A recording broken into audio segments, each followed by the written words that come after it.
My CO smirked. Layla, we're downsizing. Clear your desk by tomorrow. I nodded. Of course. He didn't know I already had an offer from his biggest rival.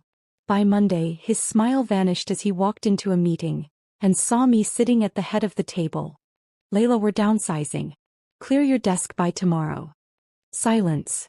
The words lingered in the air, heavier than the polished mahogany desk between us. I kept my face unreadable even though my heart pounded in my chest. I had spent 6 years of my life saving this company, turning Damien Caldwell's failures into successes, fighting his battles, fixing his messes. No. He was tossing me aside like I was nothing. Not every battle is fought with fists. Some are won with strategy, patience, and knowing when to make your move. If you love stories of resilience, ambition, and power shifts, make sure to subscribe. Together, we explore the moments that define us.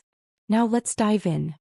Damien's fingers tapped rhythmically against his luxury watch, his expression eerily calm, as if this was just another routine decision.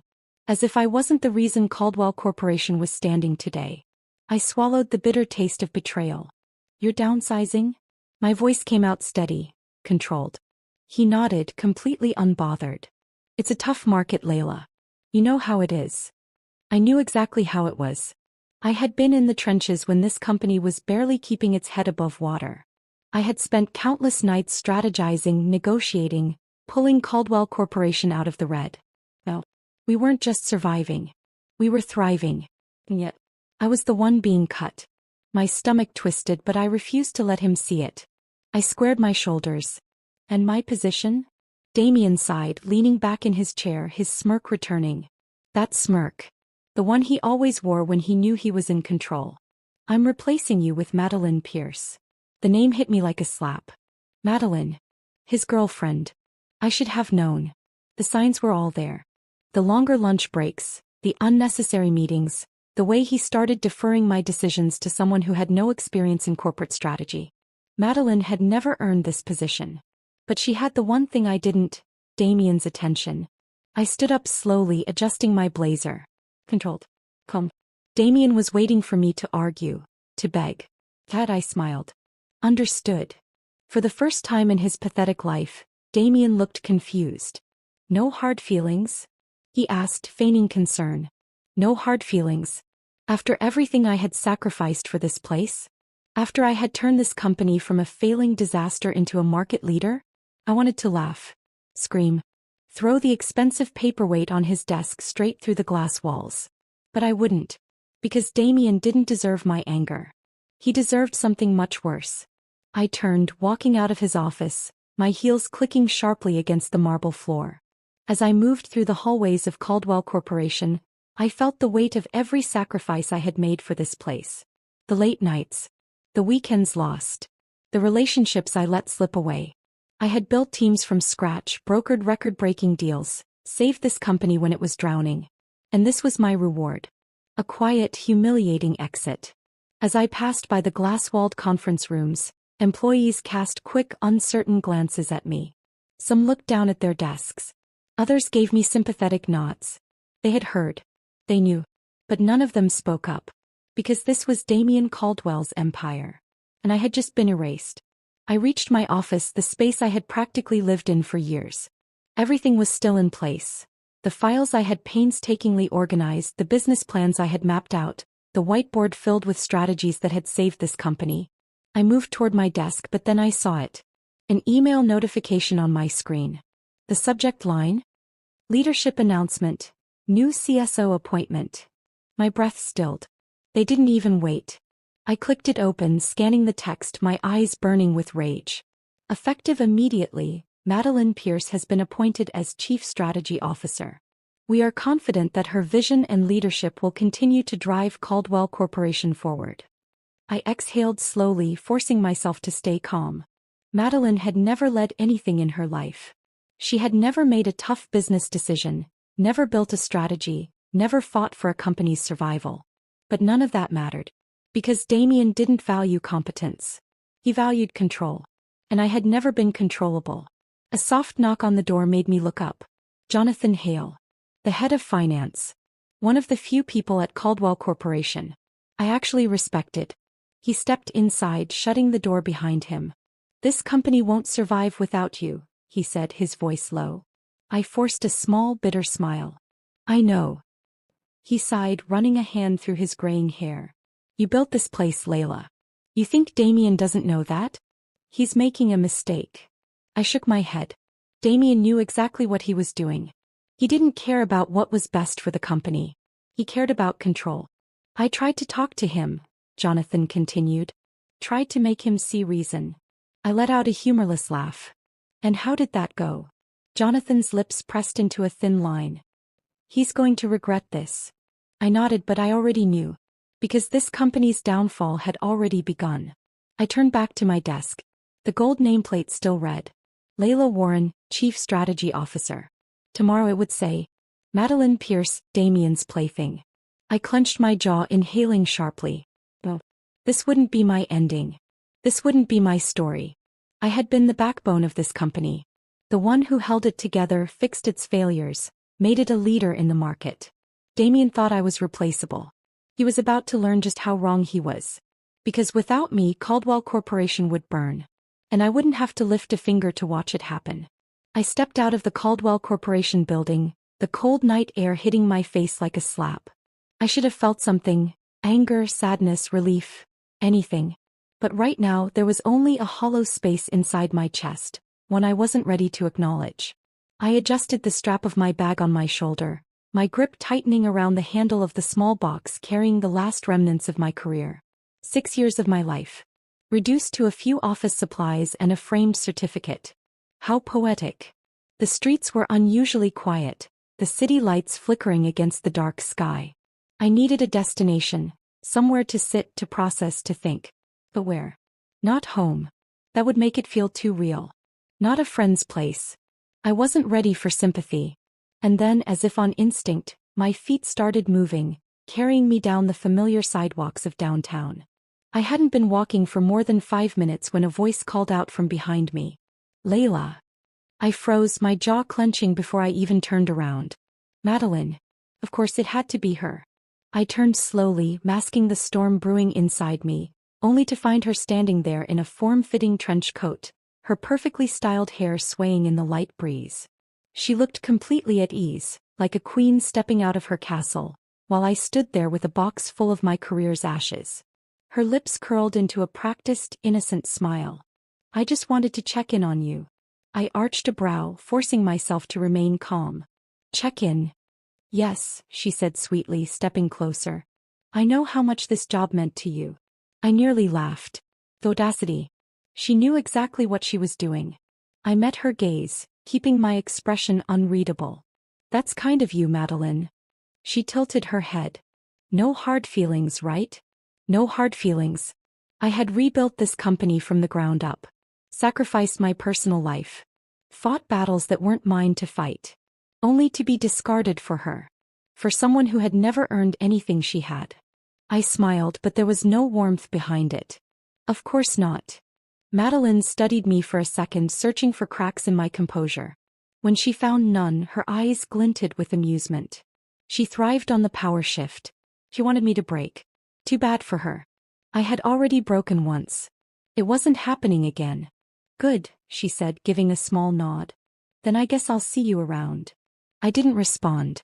I just turned and walked away, my heart pounding with barely contained fury.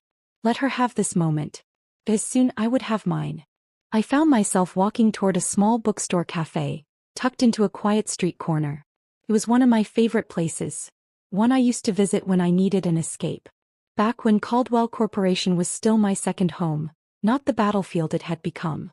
The bell chimed softly as I stepped inside, the scent of brewed coffee and aged paper wrapping around me like a familiar embrace. A few late-night customers sat tucked in corners, absorbed in their books. The world felt slower here, distant from the corporate chaos I had just left behind. I walked to the counter and ordered a black coffee, something strong enough to pull me out of my thoughts. As I waited, I noticed an old man sitting by the window, hunched over a newspaper. His hands were slightly shaking, his glasses perched at the edge of his nose as he underlined something with a pen. I don't know why, but he felt familiar. When the barista handed me my coffee, I found myself moving toward his table. Excuse me, I said, my voice softer than I expected. Do you mind if I sit here? The man looked up, his eyes sharp but kind. After a brief hesitation, he nodded. I sat down across from him, wrapping my fingers around the warmth of my cup. You look troubled, he said after a moment. I exhaled, letting out a short, humorless chuckle. It's been a long day. He gave a knowing nod, then slid the newspaper across the table. Ever read the business section? I glanced down. The headlines were about corporate takeovers, rising stocks, and CEO scandals. A world I had once thrived in. A world that had just spit me out. I admitted. Now I'm not so sure. The man studied me for a moment before setting his pen down. You remind me of my daughter. She worked herself to the bone for a company that never saw her worth. I looked up, something heavy settling in my chest. What happened to her? I asked. A small, sad smile touched his lips. She walked away. Started something of her own. I swallowed, my fingers tightening around my cup. Walked away. The words settled in my mind, echoing in places I hadn't allowed myself to acknowledge yet. Maybe he was right. Maybe I didn't need to fight to prove my worth to people who never valued me in the first place. Maybe it was time to build something of my own. I left the cafe feeling lighter, though the weight of betrayal still clung to me like a second skin. As I walked back toward my apartment, my phone buzzed in my pocket. I pulled it out and hesitated. A message from Jonathan Hale. Jonathan, if you ever need to talk, I'm here. You didn't deserve this. I stared at the message for a long moment. Jonathan had always been one of the few good ones. He had seen what was coming. He had warned Damien. And Damien had ignored him. I typed out a response. Thanks, Jonathan. I'll be okay. I wasn't sure if that was true. But I would be. Eventually. As I slid my phone back into my pocket, I turned one last time toward the city skyline. Caldwell Corporation stood tall in the distance, a monument to everything I had built. But it wasn't mine anymore. Maybe that was a good thing. I stood at the edge of my apartment balcony, staring at the city skyline. Caldwell Corporation loomed in the distance, its glass windows reflecting the city lights like a fortress standing against the dark. It had been 3 days since I walked out of that building, and yet, it still felt like a phantom limb, something I could feel even though it was no longer mine. I should have been grieving. Instead, I was waiting for the first crack to appear. Because if there was one thing I knew for sure, it was that Caldwell Corporation wouldn't survive without me. Damien thought he had made a business decision when he replaced me with Madeline. He had, in reality, made a mistake that was about to cost him everything. A vibration from my phone pulled me out of my thoughts. I reached for it, expecting a message from Jonathan. But it wasn't from Jonathan. It was from an unknown number. Unknown. You're not the only one leaving. My pulse quickened. I typed back quickly. Who is this? The response came almost instantly. Unknown. Someone who believes in you. Before I could reply, another message appeared. Unknown. Check your email. I hesitated, but curiosity pushed me forward. I opened my laptop and logged into my email. My inbox was flooded with Caldwell Corporation internal resignations. My breath hitched. It wasn't one or two people. It was dozens. Finance, marketing, operations, even a few from the legal team. Half the people I had worked alongside for years were leaving. And suddenly I knew. Damien had thought he was getting rid of me.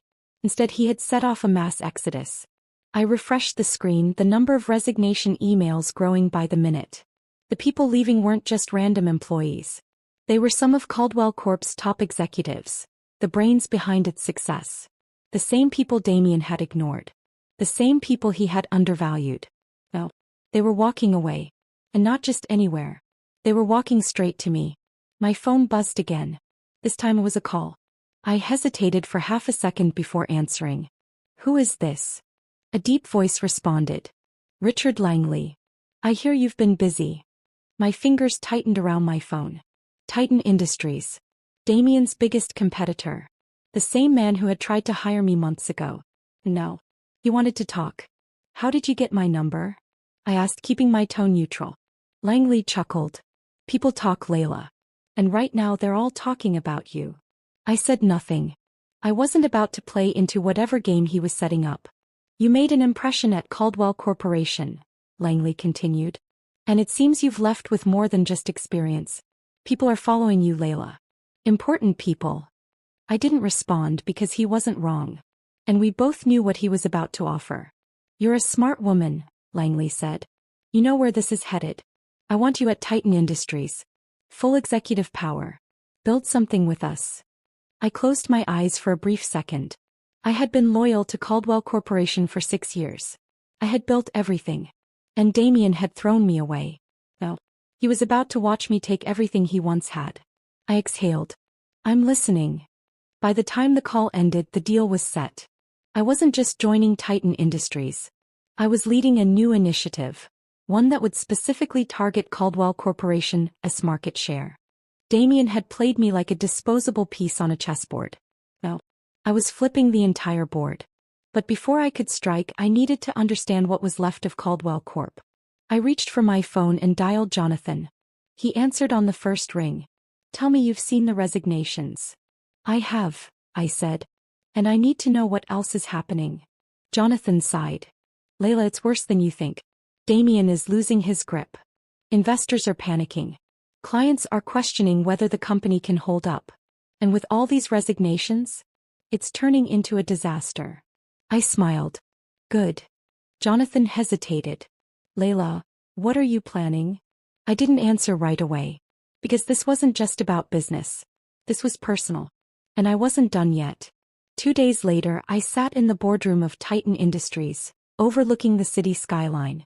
Across from me sat some of Caldwell Corp's former executives, people who had walked out after my firing. These weren't just employees. These were the architects of Caldwell Corp's success. No. They were mine. I leaned forward, hands clasped together. We're going to do this carefully. No mistakes. No rushed moves. The room was silent. Then one of the former marketing heads spoke. What's the plan? I looked around the table, meeting each of their gazes. Then I smiled. The plan is simple, I said. We dismantle Caldwell Corporation from the inside out. A silence settled over the boardroom. The kind that stretched, thick with expectation and the weight of decisions that couldn't be undone. I leaned back in my chair, fingers pressed together, scanning the faces of the executives who had followed me from Caldwell Corporation to Titan Industries. Some were eager, their eyes burning with the same quiet vengeance that fueled me. Others looked wary, understanding the gravity of what we were about to do. I didn't blame them. We weren't just competing with Caldwell Corp. We were tearing it apart, piece by piece, client by client, dollar by dollar. And by the time we were done, Damien Caldwell wouldn't have a company left to run. I let the silence linger a second longer, then spoke. We start slow. We don't attack head-on. We let the cracks that are already forming do the work for us. The former head of finance, Malcolm Carter, frowned. We already know Caldwell Corporation is in free fall, but they're not dead yet. Damien is going to fight. I smiled. Of course he is. That's why we don't go for him directly. We go for the foundation. The clients, Jonathan said, nodding in understanding. I met his gaze. Exactly. Damien had always believed the company revolved around him. What he never realized was that the real power lay in the people who trusted us, the clients who invested in our leadership. And now they had a choice to make. Stay with a sinking ship or join the woman who had built it in the first place. By the next morning, my team had a list of Caldwell Corp's top 15 clients. I knew each one by name, not because I had memorized them for business reasons, but because I had built those relationships myself. I had spent years understanding their industries, anticipating their needs, and making sure they trusted Caldwell Corporation with their money. And now I was about to take that trust with me. I set up 5 meetings in the next 3 days, all with long-standing clients who had already been calling with concerns about the instability at Caldwell Corp. I didn't have to convince them to leave. I just had to show them the reality of where things were headed. I arrived at the first meeting early, sitting at the head of a sleek conference table inside Titan Industries' private suite. Across from me sat David Hawthorne, CEO of a high-profile tech firm. He had been one of Caldwell Corp's biggest investors for 3 years. And from the way he looked at me now, I already knew he was considering pulling out. Layla, he greeted, his expression serious. I assume you know why I agreed to this meeting. I nodded, keeping my tone even. Because you're worried. His jaw tightened, but he didn't deny it. I invested in Caldwell Corporation because I trusted you. And now you're not there. That tells me I made a mistake. I leaned forward slightly. Then let me ask you something, David. If I was never part of the picture, would you still trust Damien Caldwell to run your investment? A beat of silence. Then he sighed. That's what I thought, I said, my voice softer now. You don't have to be tied to a company just because of history. What you need is stability. And I can give you that. His fingers drummed against the table. I could tell he was already convinced, he just needed the final push. So I gave it to him. Titan Industries is prepared to offer you better terms, faster returns, and leadership you can rely on. I paused, letting my words sink in. That last part is the most important, isn't it? Another beat of silence. Then David nodded. The first domino had fallen. 2 days later the news broke. David Hawthorne had officially moved his investments from Caldwell Corporation to Titan Industries. And Damien was spiraling. I knew it before anyone else did, because Jonathan sent me a message. Jonathan, you've got his attention. He's scrambling. I smirked, typing back. Good. But I also knew this was only the beginning. Damien wouldn't go down quietly. He never did. And I was right. Because that same afternoon, my assistant walked into my office with a tight expression. Damien Caldwell just called, she said, hesitating. He wants to meet with you. I didn't react. Not at first. I had expected this. Still, I took my time setting down my pen, glancing up. Did he sound nervous? She nodded. Very. I exhaled, leaning back in my chair. Damien was losing control. And now he wanted to talk. I glanced at the city skyline, at the tower that still bore his name. The war had just begun. And I wasn't done yet. I met Damien at a high-end restaurant, the kind that only catered to people who thought they were invincible. He was already seated when I arrived, a drink in front of him. The moment he saw me, his jaw clenched. I smirked. Good. He was feeling it. Layla, he said, his tone forced. I wasn't sure if you'd come. I slid into the seat across from him, taking my time. I was curious. He studied me, his expression unreadable. You're making a mistake. I tilted my head. Funny. I was about to say the same to you. His fingers curled around his glass. You don't have to do this. I let out a small laugh. Do what, Damien? Be successful? You already made sure I wasn't welcome at Caldwell Corporation. I'm just doing what you taught me. His eyes darkened. You're trying to destroy me. I didn't respond immediately. Then I leaned forward, my voice softer now.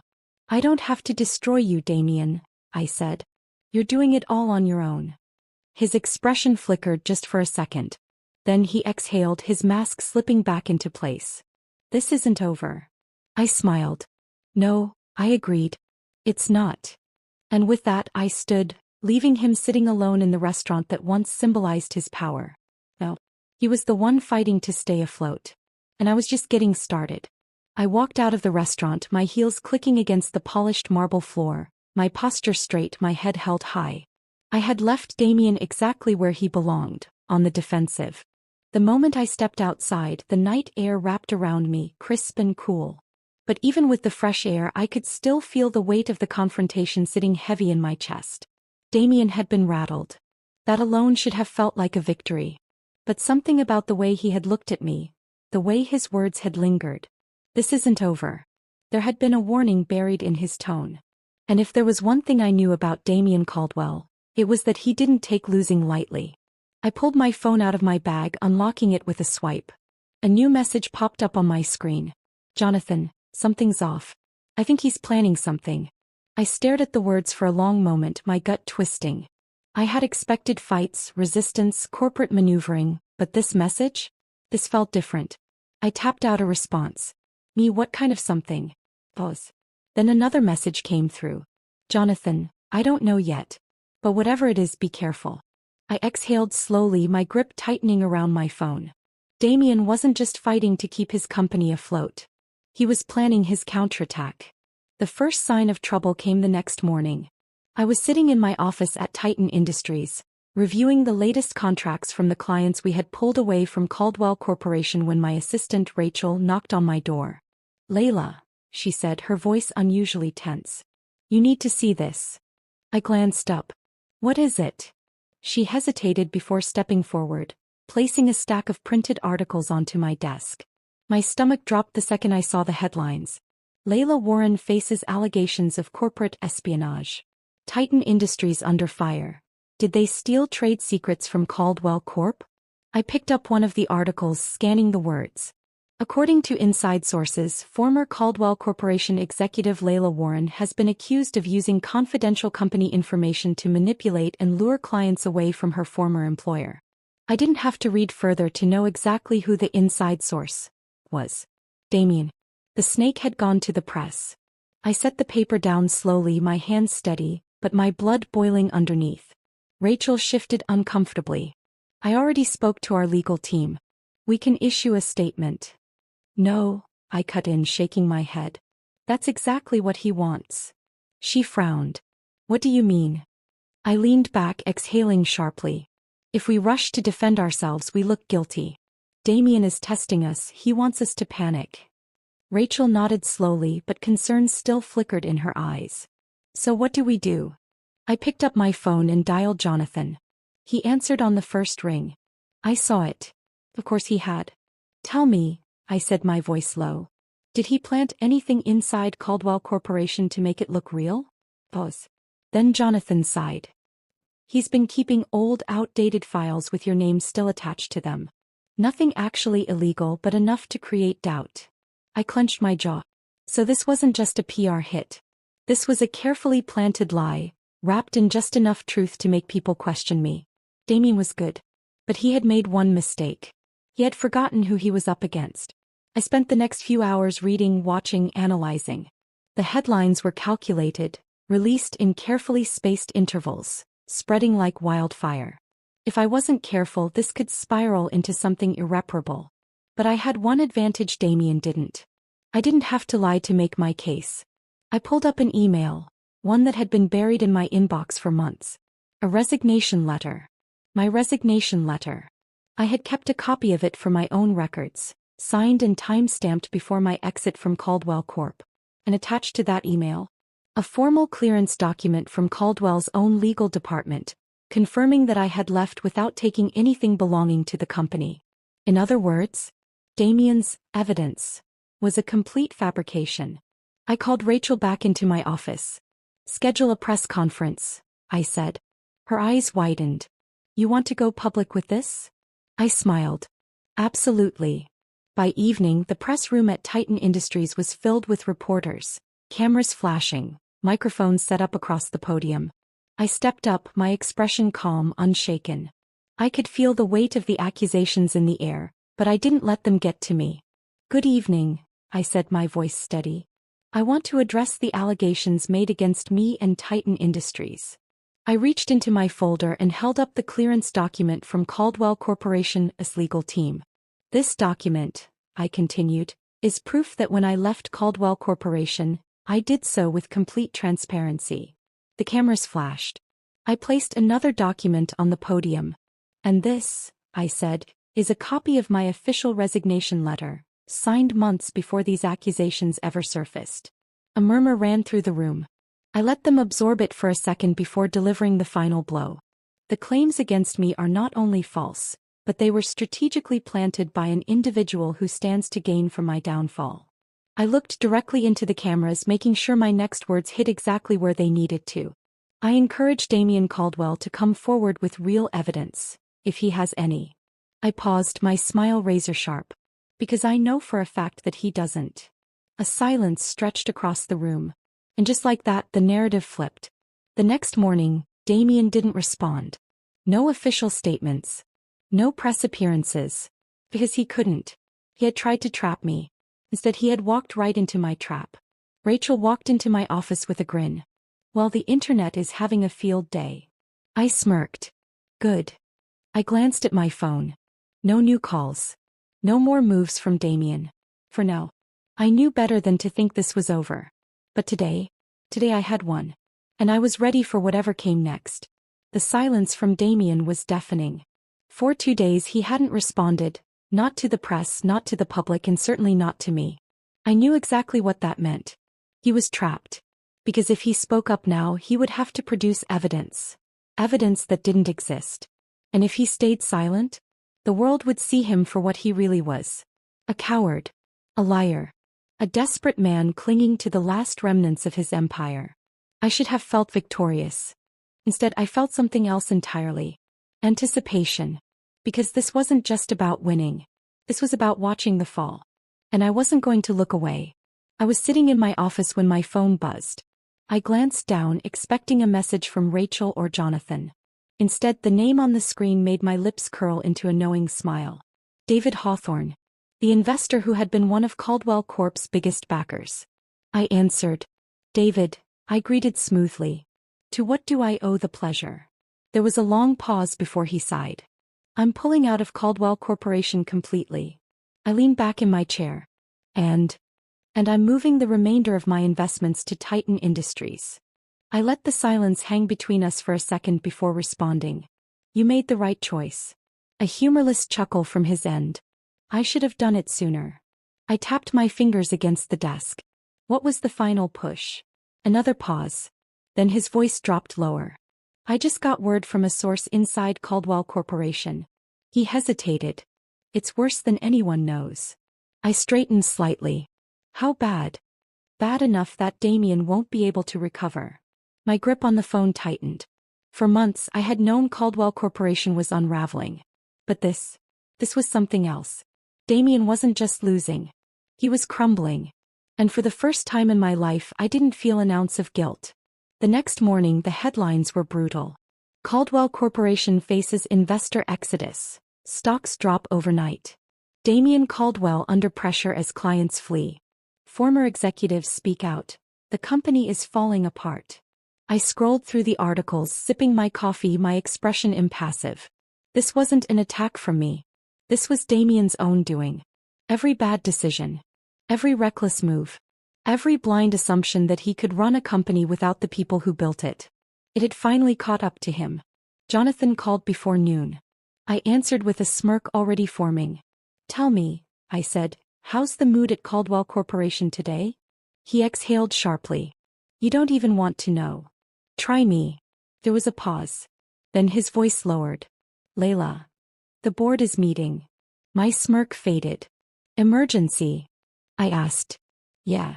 Jonathan hesitated. And Damien wasn't invited. I straightened. Oh well. The moment I had been waiting for had arrived sooner than expected. The board had finally realized what everyone else already knew. Damien Caldwell was a liability. And they were ready to cut him loose. By evening the official announcement came. Damien Caldwell had been removed as CEO of Caldwell Corp. It was over. Everything he had taken from me. Everything he had thought he could control. Gone. I sat in my office watching the news broadcast, the anchor's voice smooth and professional as she read the statement. In a shocking turn of events, the Caldwell Corporation Board of Directors has announced the immediate removal of CEO Damien Caldwell, following a series of financial setbacks and loss of investor confidence. This decision comes after months of internal conflict and declining performance. The camera cut to a stock image of Damien, his once confident smirk frozen in time. But now there was no power behind it. No arrogance. No control. Because he had none left. I set my coffee down, exhaling slowly. I had thought this moment would feel like revenge. Like victory. But in reality, it just felt like justice. Because Damien had never been my enemy. He had been his own. The phone rang late that night. I didn't have to check the screen to know who it was. I let it ring 3 times before I picked up. Silence. Then a voice I knew too well. You won. I leaned back in my chair. I know. Another long silence. Then Damien let out a slow, bitter laugh. You planned this from the start, didn't you? I smiled faintly. No, Damien. You did. He exhaled, and for the first time, there was no fight left in him. Nothing but defeat. Do you feel better? He asked. I thought about that for a second. Then I answered honestly. I feel free. And with that I ended the call.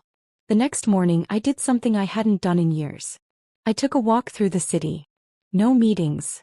No deadlines. No strategies running through my mind. Just me. For 6 years I had fought for a company that was never mine to begin with. For 6 years I had been a soldier in someone else's war. Now I was finally free. I reached a small cafe and stepped inside, ordering a black coffee. As I waited, I caught sight of my reflection in the window. For the first time in a long time, I didn't see a woman carrying the weight of someone else's mistakes.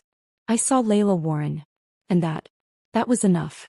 Because the real power wasn't in revenge. It was in knowing when to walk away.